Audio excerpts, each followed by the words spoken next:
आप सभी का आपके अपने चैनल सेल्फी सॉल्यूशन में स्वागत, अभिनंदन, वंदन है। हम बहुत बड़े मोटिवेशन स्पीकर नहीं है कि बहुत सा लंबा बात करने जा रहे हैं। यह बात लंबी नहीं है, बस किसी भी एग्जाम को पास करने के लिए क्या क्राइटेरिया है, कैसे हम कर सकते हैं, हम लोग सिर्फ इस वीडियो में छोटा सा बात करेंगे। ये कोई लंबी बात नहीं है। इसका नाम है रणनीति। रण यानी युद्ध, नीति यानी तरीका। हुए तो किसी भी युद्ध को या किसी भी एग्जाम को पास करने के लिए कुछ बातें का ध्यान रखना बहुत आवश्यक है। कौन कौन बात, उसके बारे में थोड़ी हम चर्चा करने जा रहे हैं। यहां हम एक एग्जाम को ध्यान में रखकर चर्चा करेंगे।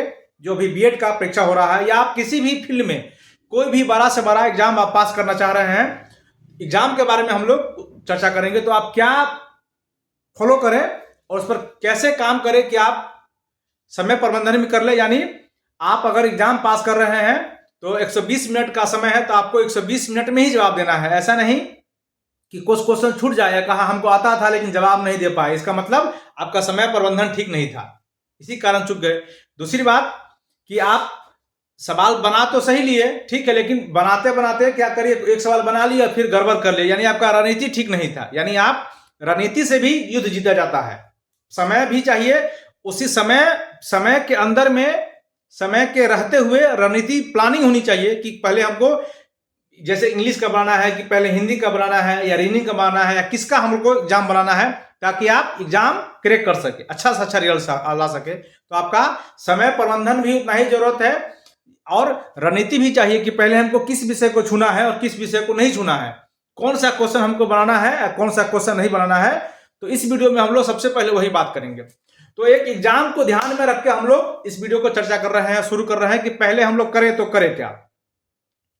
तो किसी भी एग्जाम को पास करने के लिए या किसी भी युद्ध को जीतने के लिए सबसे जो पहला है, उसके आप पर्सपेक्टिव देखिए, उसका आप सिलेबस देखिए, उसका आप कंटेंट देखिए कि उसमें एग्जाम की हम लोग बात करें तो पहले उसका आप सिलेबस को देखिए 2-4 बार और उसको आप लिखिए, पढ़िए जो कहां से सिलेबस आ रहा है। सिलेबस को 2-4 बार आप पढ़ जाइए पूरा, तो आपको पता चलेगा कि आपको कहां तक जाना है। यानी सुने हो ना कि फेंक जहां तक भाला जाए, सिक्का कहां उछाला जाए, सुने होंगे शायरी। यानी आपको कहां तक दृष्टि जाना है, आपको कहां तक पढ़ना है। ऐसा नहीं कि पूरा किताब उल्टाए जा रहे हैं, वहां से कोई सवाल ही नहीं पूछेगा। तो आपका मेहनत तो लगा, लेकिन ये मेहनत किसी काम का नहीं रहा। इसीलिए सबसे जो जरूरत है, ये सिलेबस को आप 2-4 बार अच्छा ढंग से आप पढ़ें, पूरे सिलेबस को अच्छा ढंग से आप पूरा पढ़ें और उसी के अनुसार तैयारी करें। आपको बहुत विद्वान होने की आवश्यकता नहीं है। जो रणनीति कहता है कि आप बहुत देखे होंगे कि बहुत बड़ा कर्ण सब भी, बहुत बड़ा बलशाली आदमी सब युद्ध हार गया है कि उनके पास अच्छा रणनीति नहीं था, अच्छा प्लान नहीं था। तो ऐसा भी होता है, बहुत सारा बड़ा पहलवान, ताकतवर पहलवान भी कभी कभी छोटा पहलवान से हार जाता है, कारण है उनका रणनीति अच्छा नहीं था। इसीलिए पहले आप सिलेबस को पढ़िए और सिलेबस जितना ही है उतना ही कंटेंट को आप बार बार पढ़िए। तो सबसे पहला वही है कि सिलेबस का गहन अध्ययन और सिलेबस के अनुसार ही, according to syllabus preparation your service. आपके पास जो सिलेबस है उसी के अनुसार आप तैयारी करें। कोई आपको ना तो बहुत आगे जाए ना तो बहुत पीछे जाए, टू द पॉइंट देखिए, फिर आपका रिजल्ट कैसे नहीं होता है। तो सबसे पहला काम आपको यही करना है, सिलेबस के बारे में ध्यान रखिए। उसके बाद है इसका आप टेस्ट दीजिए एग्जाम का। आप रिटन टेस्ट भी दीजिए, मौखिक टेस्ट भी दीजिए, मॉक टेस्ट भी दीजिए और प्रैक्टिस भी करिए। जो आपको एग्जाम देने जा रहे हैं तो एग्जाम के आप 2 घंटा है तो आप 2 घंटा बैठ जाइए और बैठ के ऑनलाइन भी, अभी तो आप ऑनलाइन का भी जमाना आ गया है, आप बैठ के ऑनलाइन टेस्ट दीजिए, रिटर्न टेस्ट दीजिए और प्रैक्टिस करिए 2 घंटा। 1-2 सेट आप डेली बनाइए और आप ये नहीं चिंता करिए कि हमारा उसमें से 120 क्वेश्चन में से या 200 क्वेश्चन में से 50 सही हो रहा है, 70 सही हो रहा है, इसकी बात नहीं है। मेन बात है आपको बनाने का, आप क्वेश्चन कितना सही हो रहा है, कितना परसेंटेज सही हो रहा है, इस पर आप एकदम काम न करें। आप सिर्फ इस बात पर फोकस करें कि हम 2 से 3 सेट डेली बनावे, मॉक टेस्ट दें, ऑनलाइन टेस्ट दें या फिर प्रैक्टिस सेट उल्टा ले और उसको चुपचाप उसको जवाब दे। अभी आप चुपचाप उस पर जवाब करें। जब आपका टेस्ट पूरे हो जाए, अब समय भी ध्यान रखिए कि 2 घंटा में आपको टेस्ट दे देना है, चाहे आपका 10 क्वेश्चन बने या 50 क्वेश्चन बने, उससे नहीं मतलब है। उसके बाद धीरे धीरे इसको टाइम के अनुसार प्रबंधन भी करें और जब ये सारा काम हो जाए तो इसके बाद आप उस पर एनालिसिस करें, विश्लेषण करें कि कौन क्वेश्चन का जवाब हम दे सके हैं या कौन क्वेश्चन को हम इससे अच्छे तरीके से जवाब दे सकते थे। उसके बाद उसका विश्लेषण पढ़िए, विश्लेषण एक किताब से नहीं दूसरे किताब से भी उल्टा के देखिए। इस तरह से आपको क्वेश्चन के साथ साथ आपका प्रिपरेशन में भी स्ट्रांगता यानी मजबूती आती चली जाएगी। उसके बाद आप देखिएगा कि 2 घंटा से आप पहले भी उस एग्जाम को क्रैक कर रहे हैं और आपका क्वेश्चन भी बन रहा है। लेकिन आप पहले शुरू करिए, पहले इस बात से एकदम नहीं डरिए कि हमारा 10% क्वेश्चन सही हो रहा है या 20% सही हो रहा है या 30%, परसेंटेज पर एकदम नहीं जाइए, आप शुरू करिए।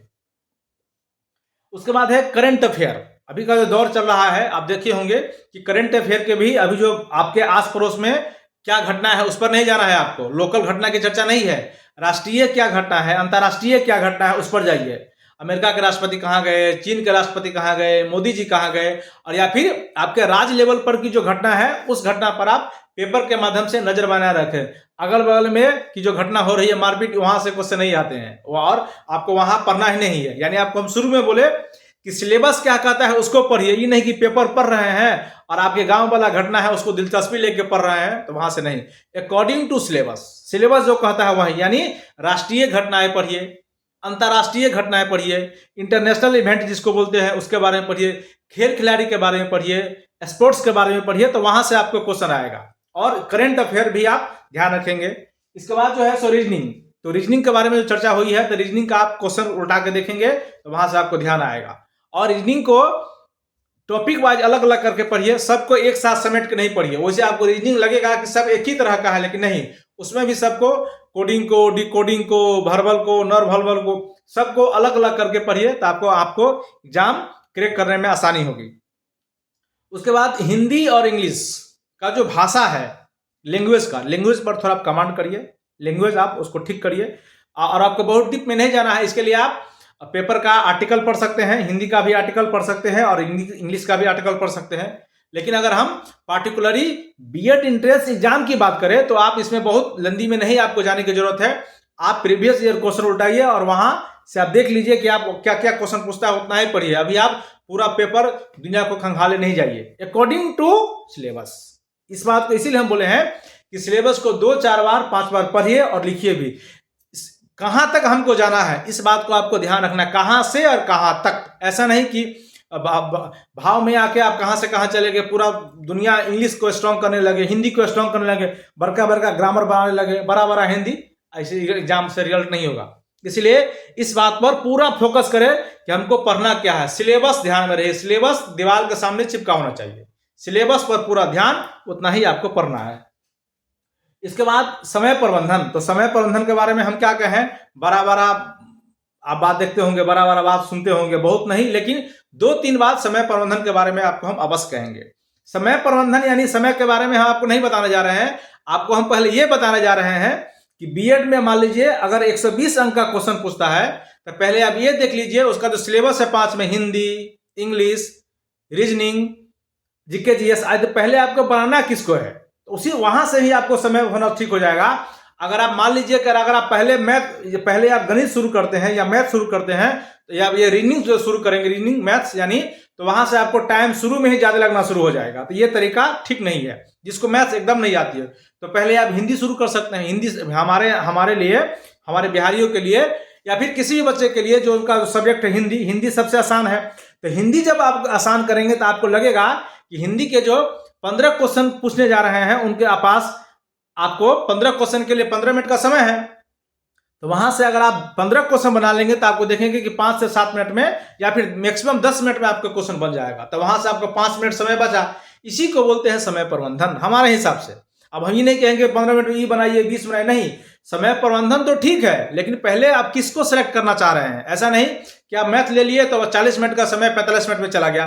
तो पहले ही आपका एग्जाम हॉल में ही आपका कॉन्फिडेंस जो है, आपका आत्मविश्वास जो है, तो वहीं से लगेगा कि नहीं हमको दिक्कत हो रहा है। और आपको एक बार एग्जाम हॉल में, परीक्षा हॉल में कॉन्फिडेंस अगर लूज हुआ तो फिर आपको जो आता प्रश्न भी रहेगा वो भी प्रश्न जल्दी के चक्कर में गलती होगा या एक प्रश्न को 2 बार बनाना पड़ेगा तो आपका समय 2 गुना लग जाएगा। यानी जो प्रश्न आप 1 मिनट में बना सकते थे, जल्दबाजी के चक्कर में वो प्रश्न आपको बनाने में 2 से 2.5 मिनट का समय लग जाएगा। और टिक करने के समय में भी, ओएमआर करने के समय में गलती हो जाएगा। तो आप समय प्रबंधन इसी हिसाब से करें कि आपको 5 पेपर में से जिस पेपर पर सबसे ज्यादा कमांड है, गणित को तो एकदम नहीं छुएं, आप हिंदी को छू सकते हैं, आपको हिंदी आ रहा है, आप इंग्लिश को छोड़ सकते हैं। इंग्लिश में भी अगर आप 15 क्वेश्चन पूछे जाते हैं या फिर कोई भी, तो पहले उसको छो, यानी जिस क्वेश्चन को, जिस विषय को आप जवाब आसानी से दे सकते हैं बिना ब्रेन पर प्रेशर लिए। क्योंकि एग्जाम हॉल में क्या होता है कि अगर आपको शुरू में अच्छा क्वेश्चन आया तो आपको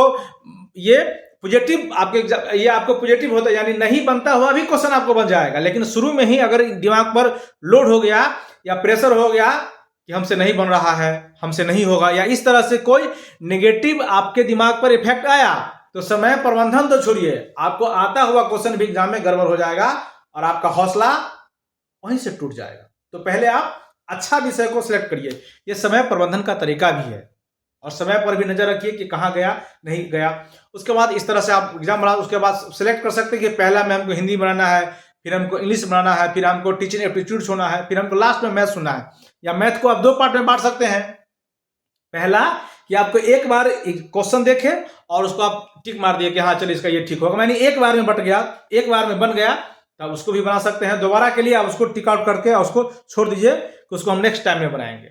और एग्जाम से 10 मिनट पहले, ये तो ध्यान एकदम रखिए कि एग्जाम से 10 मिनट पहले आप सारे क्वेश्चन को बना डालिए। ये प्रैक्टिस आपको पहले से होनी चाहिए। हमने इसलिए कहा है कि इसके बाद आपको टेस्ट का प्रैक्टिस देना है। यानी अगर एक एग्जाम आपका 2 घंटा यानी 120 मिनट का है, तो 110 मिनट में आप बना के कंप्लीट करिए, ताकि आपको 10 मिनट समय बचे कि कोई सवाल आपको बनाने में रह गया है या कोई छूट रह गया है। इसी हिसाब से आप समय को प्रबंधन करिए। इसी को बोलते हैं टाइम मैनेजमेंट। टाइम मैनेजमेंट ऐसा नहीं कि 20 मिनट में इसको बना लेना है, 30 मिनट में इसको, ऐसा नहीं हो सकता है। कभी कभी ऐसा होता है कि जो सवाल आपको 20 मिनट में बनने वाला है वो 15 मिनट में ही बन जाएगा, या फिर कोई जो 20 मिनट में बनने वाला है वो 25 मिनट में ले सकता है। तो उस पर नहीं, तो पहले हम लोग ये देख सकते हैं कि हमको कौन में अच्छा आता है, कौन को हम अच्छा बना सकते हैं। तो वहां से आप 20 मिनट का सवाल 15 मिनट में बना लिए, तो 5 मिनट आपको तो समय बच गया, 5 मिनट आपको समय बचा।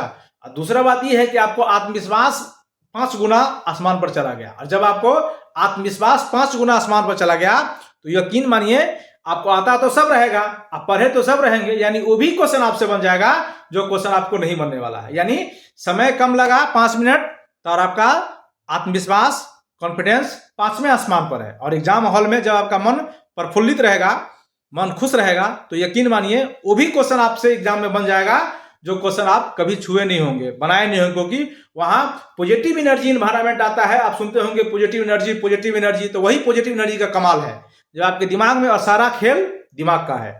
जहां आपको पॉजिटिव एनर्जी एग्जाम में आना शुरू हुआ कि नहीं हमको ये क्वेश्चन बन गया, हमको पहले बन गया, तो वहां से आपको ऊर्जा और आना शुरू हो जाएगा। जब आपके पास ऊर्जा आना शुरू हो गया, जब आपके पास अच्छा बात आना शुरू हो जाएगा, तो फिर देखिए ना एग्जाम क्या, एग्जाम हॉल से निकलेंगे और आप मुस्कुराते हुए निकलेंगे कि आपका एग्जाम अच्छा गया है। यही है समय प्रबंधन। और क्या, हम तो बहुत बड़े स्पीकर नहीं है, बहुत बात नहीं, लेकिन हमारे ख्याल से आप ऐसे करिए तो आपका एग्जाम बहुत सुंदर जाएगा और आप एग्जाम में अवश्य पास करेंगे। इसी के बारे में हमने कुछ बातें आपको बताने का प्रयास किया। आपको वीडियो कैसा लगा आप अवश्य बताएं। नमस्ते, नमस्कार।